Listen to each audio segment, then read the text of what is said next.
Otherwise, aksi halde, aksi durumda, aksi şartla, aksi durumda diyelim hadi, aksi halde diyelim anlamına geliyor. Wear your raincoat, yağmurluğunu giy.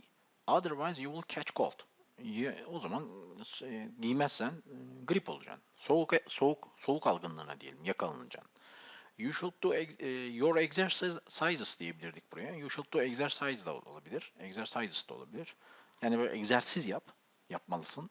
Otherwise, you will not join football team. Futbol takımına katılamayacaksın. Yani çünkü fit olmayacaksın. I have enough money. Yeterince param var. Otherwise, I had to borrow from my family. Aksi takdirde ailemden borç almak zorunda kalacaktım. Had past bir derece unutmayın. E, Dolayısıyla aksi halde de tense farklı kullanabiliyorsunuz.